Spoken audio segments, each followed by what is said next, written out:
पानी पी लीजिए।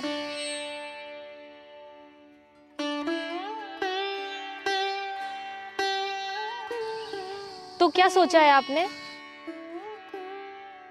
क्या सोचा है? क्या कहा था तुमने? आप फिर भूल गए, आपको तो कुछ याद ही नहीं रहता है। अरे बताओ तो सही, क्या कहा था?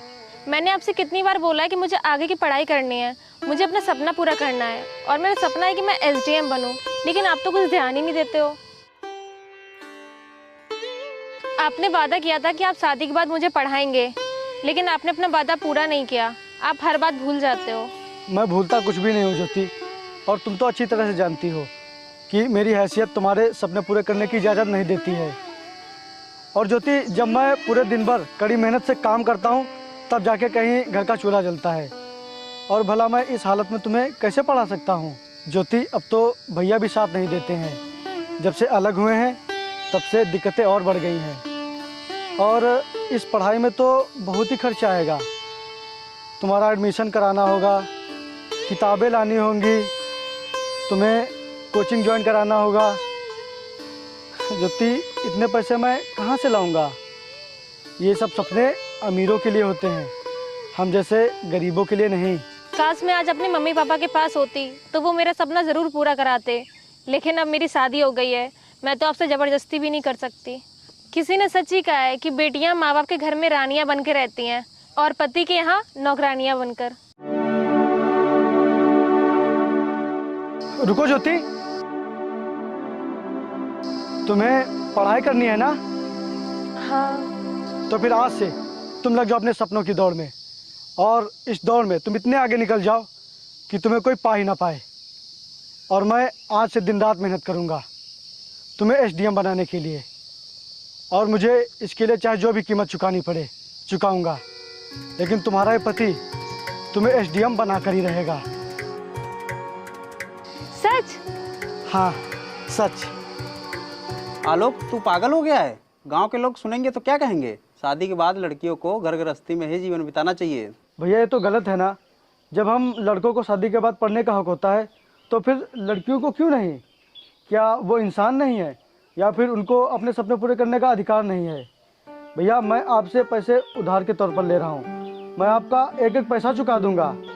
मेरी ज्योति का सपना है एसडीएम बनने का, और मैं उसे हर हाल में एसडीएम बनाकर ही रहूँगा। भैया, आप मुझे 50,000 रुपये दे दीजिए। ज्योति का एडमिशन करवाना है और उसकी किताबें लेनी है, और जो बाकी का खर्च है। अरे छोटे, मेरी बात मानता क्यों नहीं? उसे पढ़ाने का दिल से ख्याल निकाल दे। नहीं भैया, मैं ज्योति को पढ़ाऊंगा, फिर चाहे आप पैसे दें या ना दें। रुक, अच्छा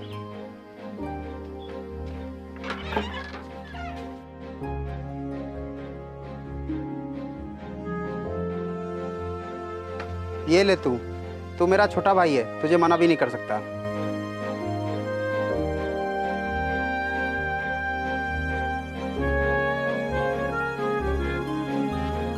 ये लीजिए।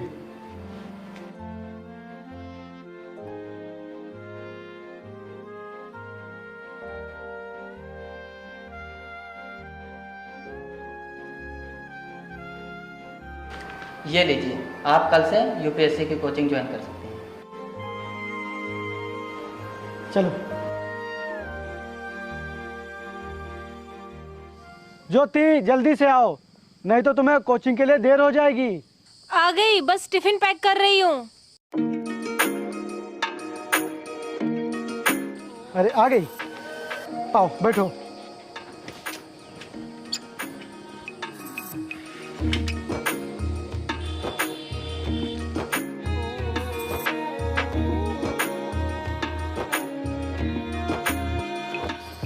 उतरो। Bye bye.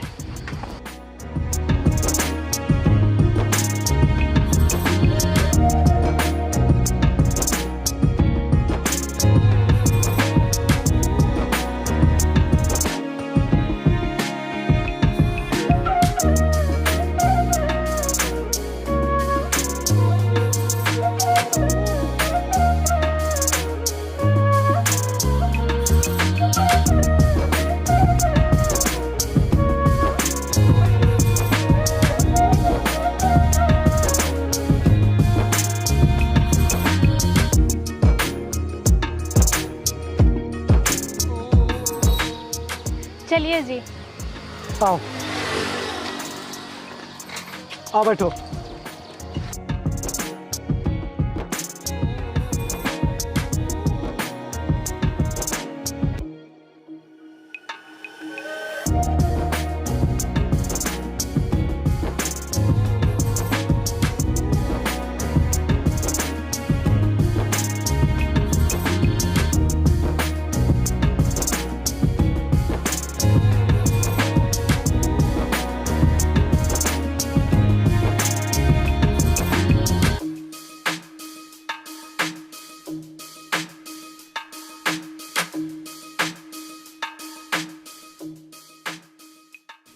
ये लीजिए मेरी ज़मीन के कागज़, मैंने इस पर साइन कर दिए हैं।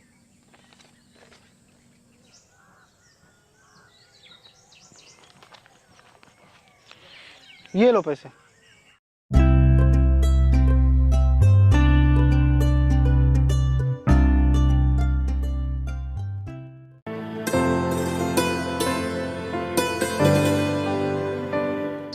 सुनिए जी,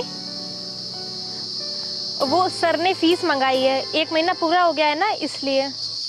कितनी फीस मांगी है? 30,000 रुपये। ठीक है, मैं तुम्हें कल दे दूंगा। ठीक है।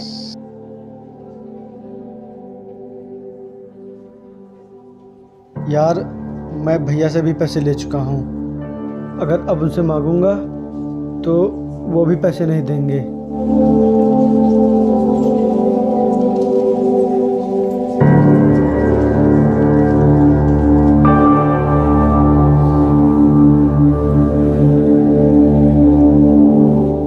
रुको प्रदीप भाई।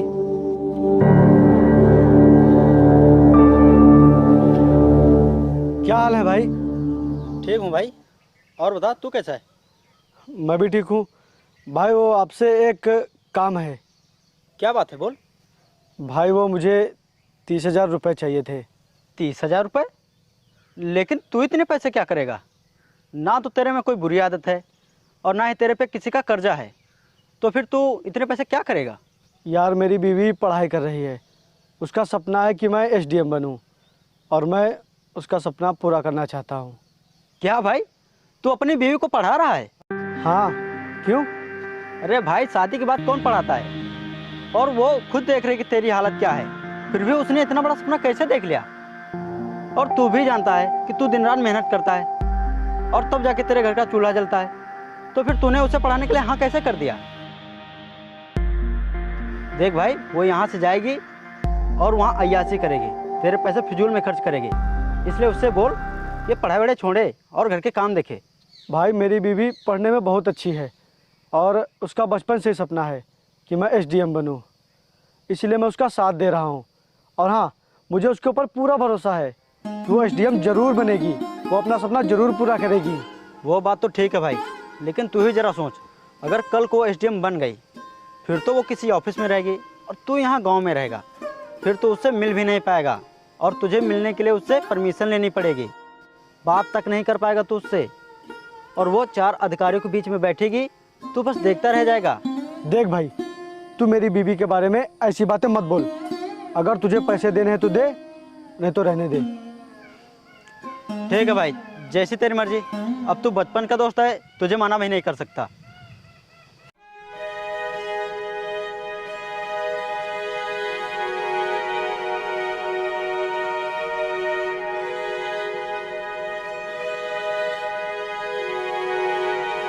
ये ले भाई, पूरे 30,000।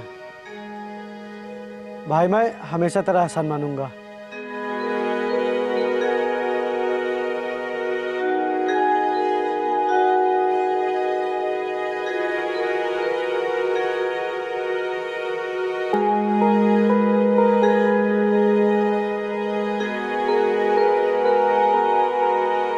सुनिए जी, हो गया पैसों का इंतजाम?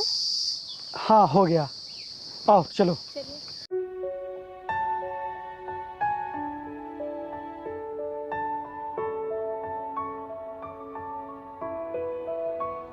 क्या हुआ जी? ज्योति, मुझे तुमसे एक बात पूछनी है। हाँ पूछिए। ज्योति, मेरा दिल तो नहीं कह रहा है ये बात पूछने के लिए, लेकिन मैं अपने मन की शांति के लिए पूछ रहा हूँ। तुम एसडीएम बनने के बाद अपने इस पति को भूल तो नहीं जाओगी? आप ये कैसी बातें कर रहे हैं? ड्यूटी अपनी जगह है और अपना रिश्ता अपनी जगह है। मैं एसडीएम तो क्या, उससे भी बड़े पद पर पहुंच गई ना, तो भी मैं आपको कभी नहीं भूलूंगी और मैं आपका साथ कभी नहीं छोड़ूंगी। आप मेरे लिए सबसे बढ़कर हैं और हम पति पत्नी हैं। हमारा रिश्ता 7 जन्मों तक का है। और हाँ, आगे से ऐसी बातें कभी मत करना। मैं कोई ऐसी वैसी बीबी नहीं हूँ जो पैसा और पावर आ जाने के बाद अपने पति को छोड़ देती हैं। मैं जीऊंगी भी आपके साथ और मरूंगी भी आप ही के साथ। अच्छा ज्योति, आज तुम्हारा एग्जाम है ना? हाँ, आज मेरा एग्जाम है। ज्योति, खूब मन लगाकर परीक्षा देना और सारे दिनों की पढ़ाई आज ही पता चलेगी। और हाँ, तुम्हें फर्स्ट डिवीजन से पास होना है। फिर तुम इस साइकिल से नहीं, कार से घूमोगी, कार से। चलो।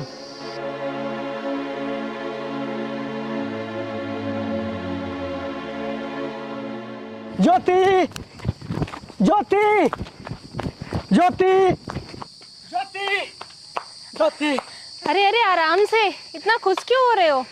ज्योति, तुम एग्जाम में पास हो गई और ये देखो तुम्हारी 16वीं रैंक आई है। क्या? हाँ, और हाँ, अगले हफ्ते तुम्हारा इंटरव्यू है। क्या हुआ ज्योति, तुम उदास क्यों हो? तुम्हें तो खुश होना चाहिए। मैं उदास नहीं हूँ, बल्कि मैं तो खुश हूँ। मैं उस इंसान के सामने खड़ी हूँ जो औरों के लिए तो इंसान होगा, लेकिन मेरे लिए किसी भगवान से कम नहीं है, जिसने मेरा सपना पूरा करने के लिए सब कुछ छोड़कर अपनी जी जान लगा दी। मैं तो धन्य हो गई आपको पति के रूप में पाके। हाँ, ये सब आपके बिना मुमकिन नहीं था। भले ही पढ़ाई मैंने की है, लेकिन सच्ची मेहनत और लगन आपकी है। और अब आप भी साइकिल से नहीं, कार से चलेंगे, राजाओं के तरीके से रहेंगे।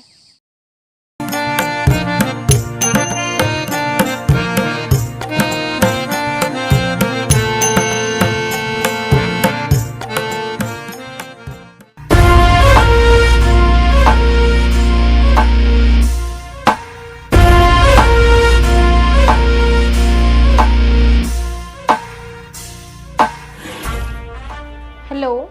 और एसडीएम साहिबा, क्या हाल है? मैं ठीक हूँ, आप बताइए कैसे हैं? हम भी ठीक हैं, बस आपके दीदार के लिए तरस रहे हैं। पूरा 1 महीना हो गया तुम्हें देखे हुए, और तुमने कहा था कि मैं अगले हफ्ते ज़रूर आऊँगी, लेकिन तुम आई ही नहीं। क्या करूँ, इस समय काम बहुत है और अगले महीने इलेक्शन भी है, इसलिए समय नहीं मिल पा रहा है। अच्छा। हाँ, अच्छा सुनो, इस हफ्ते अगर मुझे समय मिलता है ना, तो मैं ज़रूर आऊँगी। ठीक है, तुम आना ज़रूर, मैं तुम्हारा इंतज़ार करूँगा। ओके।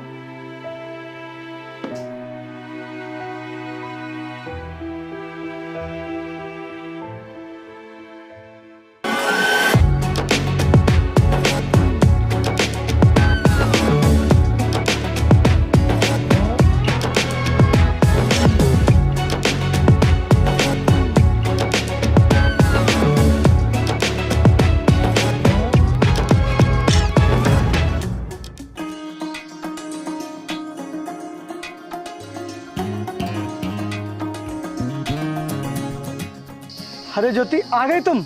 हाँ, ये कौन है? ये मेरे ऑफिस के अधिकारी हैं और मेरे दोस्त भी। अच्छा। ये कह रहे थे कि इनको गांव में घूमना बहुत पसंद है, इसीलिए ये मेरे साथ आए हैं। अच्छा अच्छा, ऐसा करो, बैठो तुम लोग, मैं कुछ खाने के लिए लेकर आता हूँ। हाँ हाँ, चल।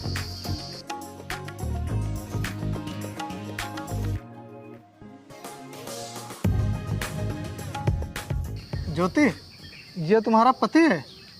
हाँ मनीष। व्हाट? पहले तुम खुद को देखो और उसे देखो, जमीन आसमान का फर्क है।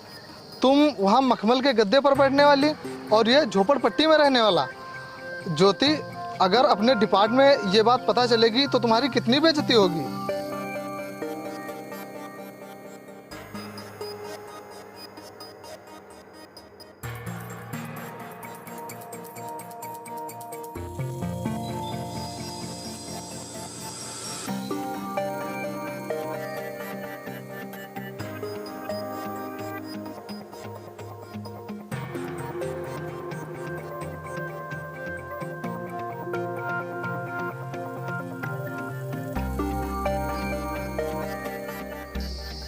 सुनिए, अभी मंत्री जी का कॉल आया था, उन्हें दौरे पे जाना है तो हमें अर्जेंटली निकलना होगा। लेकिन अभी तो तुम्हें आए हुए कुछ ही समय हुआ है और इतनी जल्दी जा रही हो। हाँ मैं अभी जाती हूँ, लेकिन फिर जल्द वापस आऊंगी। ठीक है, बाय। बाय।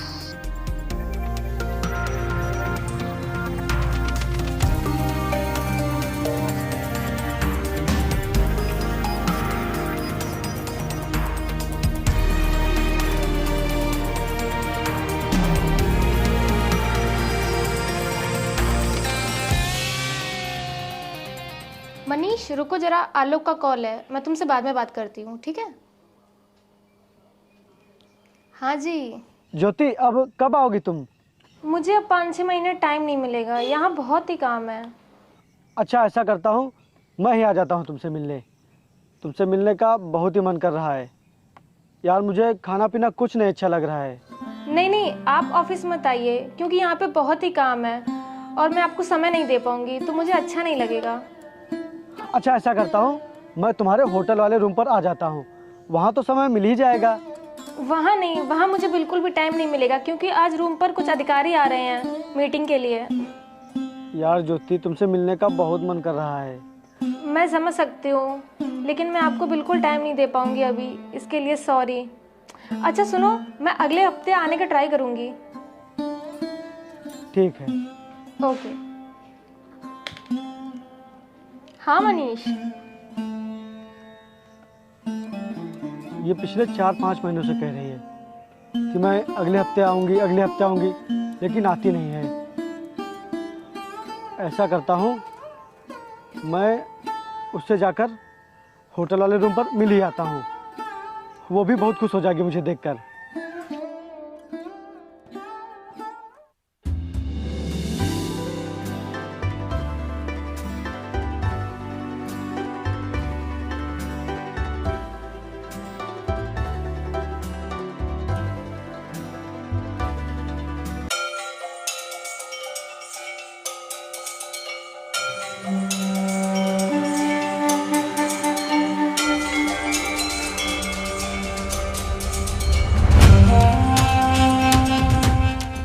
ज्योति, तुम इसके साथ ये क्या कर रही हो?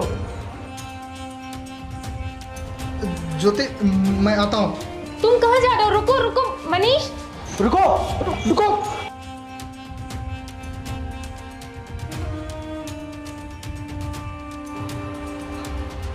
ये सब क्या है ज्योति? बोलो, ये सब क्या है? तुम तो कह रही थी कि वो सिर्फ मेरा दोस्त है, तो फिर ये सब? इसीलिए तुम्हें समय नहीं मिल पा रहा था, इसीलिए तुम गांव में नहीं रुकी थी। अगर गांव में रुक जाती तो यहाँ पराये मर्द के साथ रंगरलिया कहाँ मनाने को मिलती। मैं काफ़ी दिनों से देख रहा था तुम्हें, तुम एकदम बदली बदली सी लग रही थी। सच्चाई मुझे आज पता हुई। वाह, क्या सिला दिया तुमने मेरी मेहनत और मेरे प्यार का। मैंने तुम्हें एसडीएम बनाने के लिए पता नहीं क्या क्या किया, और तुमने मुझे उसके बदले ये सिला दिया। काश काश ये सब देखने से पहले मुझे मौत आ जाती, कम से कम मुझे ये सब देखना तो ना पड़ता। ज्योति, क्या तुम वो सब भूल गई? वो कस्में, वो वादे कि मेरे लिए आप ही सब कुछ हैं, आप मेरे जन्म जन्म के साथी हैं। मैं आपसे बहुत प्यार करती हूँ, मैं आपको कभी नहीं भूलूंगी। तो ये सब क्या है ज्योति? बोलो, तुम चुप क्यों हो? कुछ बोलते क्यों नहीं? शट अप, मैं कुछ नहीं भूली हूँ, मुझे सब याद है, लेकिन अब हमारा स्टैंडर्ड बराबर का नहीं है। मैं आज यहाँ हूँ और तुम यहाँ हो, ना तो मैं तुम्हारे लिए यहाँ आ सकती हूँ और ना तुम मेरे लिए यहाँ पे। इसीलिए अब मुझे मेरे स्टैंडर्ड वाला चाहिए, ना कि कोई गरीब, क्योंकि अब मुझे कुछ नहीं मिलेगा तुम्हें अपनाने से सिवाय बेइज्जती के। और अगर मैं तुम्हारे साथ रही ना तो सिर्फ मेरी इंसल्ट होगी।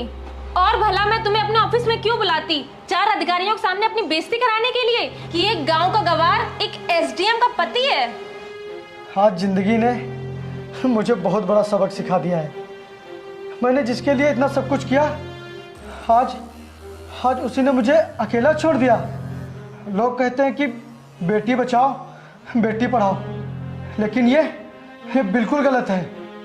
बेटी पढ़ाओ लेकिन बीवी नहीं, क्योंकि फिर बीवियों को पढ़ लिख कर हम जैसों के साथ रहने में बहुत ही शर्म आती है, बहुत ही बेइज्जती होती है उनकी। इतिहास गवाह है, एक पढ़ी लिखी लड़की कभी बेरोजगार का हाथ नहीं थामती।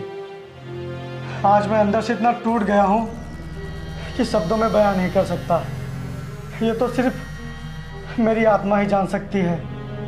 तो सुनो आलोक मौर्य, अपनी आत्मा से कह दो कि आज से मेरा और तुम्हारा कोई रिश्ता नहीं, और आज मैं तुम्हें डिवोर्स देती हूँ। तुमने जो किया है वो मेरे लिए डिवोर्स से कई ज़्यादा है, और जब तुम्हें कोई मिल ही गया है तो फिर अब मेरी क्या ज़रूरत। और सच ही कहा है किसी ने कि आप तब तक किसी के लिए खास होते हैं जब तक उसे आपसे बेहतर कोई मिल नहीं जाता। ज्योति, मैं तुम्हें हमेशा खुश देखना चाहता था, और आज भी मैं तुम्हें खुश देखना चाहता हूँ। फिर चाहे तुम किसी के साथ भी रहो, बस हमेशा खुश रहो। ज़बरदस्ती के रिश्ते से तो अच्छा है कि उस रिश्ते को ख़त्म ही कर दिया जाए।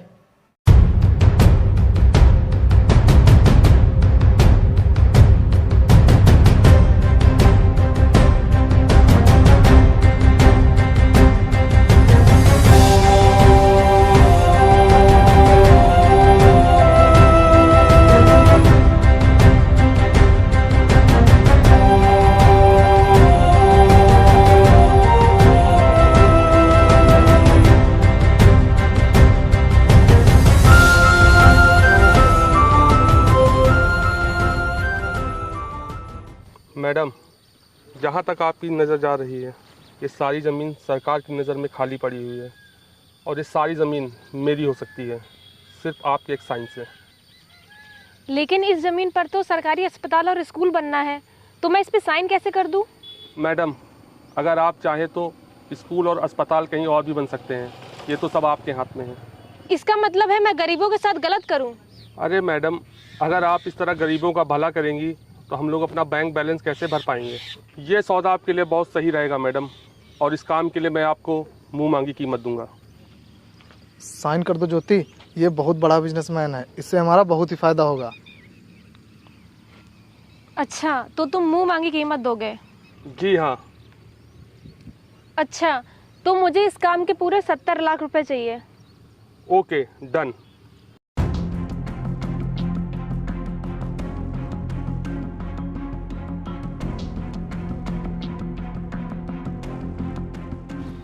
ये रहे आपके 20 लाख रुपए, और बाकी के पैसे आपके ऑफिस में पहुंच जाएंगे। लाइए, कहाँ साइन करना है?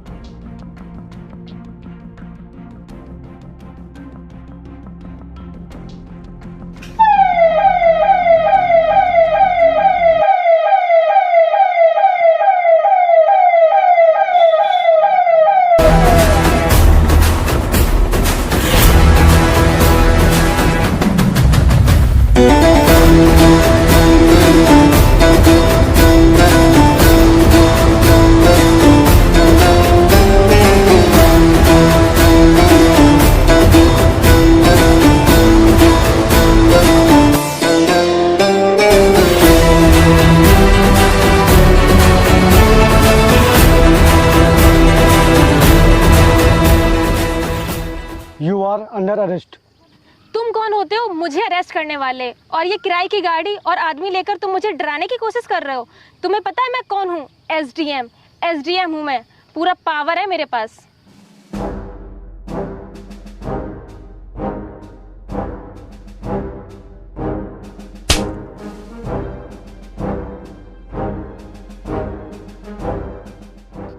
तू एसडीएम है ना? तो सुन, मैं कौन हूँ। I am IAS officer. IAS officer? हाँ, और इतने सालों का हिसाब आज बराबर होगा। तुझे धोखा देने की बहुत आदत है ना? पहले मेरे साथ धोखा किया और अब गरीबों के साथ धोखा कर रही है। और तूने क्या कहा था कि हमारा स्टेटस अब सेम नहीं रहा। मैं यहाँ हूँ और तुम यहाँ। तो आज देख, मैं यहाँ हूँ और तू यहाँ। तेरे जैसे ना जाने कितने एसडीएम मेरे अंडर में है, और तूने मुझे गरीब समझकर छोड़ा था ना। तो देख, आज मैंने खुद को इस काबिल बना लिया है कि तेरी कोई औकात नहीं है मेरे सामने। और ये सब मैंने तुझसे बदला लेने के लिए ही किया। और तूने आज तक जितने भी फ्रॉड किए, जितनी भी रिश्वत ली, उस सब का हिसाब होगा। प्लीज़ मुझे माफ़ कर दो, मैं तो आपकी पत्नी हूँ ना, और आप मेरे पति हो। प्लीज़ मुझे माफ़ कर दो आलोक, प्लीज़। Shut up! अब मेरा और तुम्हारा कोई रिश्ता नहीं है। ना ही अब तुम मेरी पत्नी हो और ना ही अब मैं तुम्हारा पति हूँ। अब तो तुम्हारा जो कुछ भी है ये है, और मुझे आलोक नहीं सर बोलो, सर। और तू हर फ्रॉड में इसके साथ रहता है ना, तो तुझे भी इसकी सजा मिलेगी। आज से तुम दोनों अपने पद से निलंबित किए जाते हो। This is my order. Please मुझे माफ़ कर दो, मुझसे बहुत बड़ी गलती हो गई। प्लीज़ मुझे माफ़ कर दो। मुझे माफ़ कर दो प्लीज़, मुझे माफ़ कर दो। प्लीज़ आलोक, मुझे माफ़ कर दो। शायद तुम्हें पता नहीं था कि जब एक पति अपनी पत्नी को आसमान तक ले जा सकता है, तो वक्त आने पर उसे ज़मीन पर भी ला सकता है। ऑफिसर्स, जी सर। अरेस्ट करो इन्हें। और तुम्हें सरकारी ज़मीन खरीदने का बहुत शौक है ना, तो चलो अब जेल में खरीदना।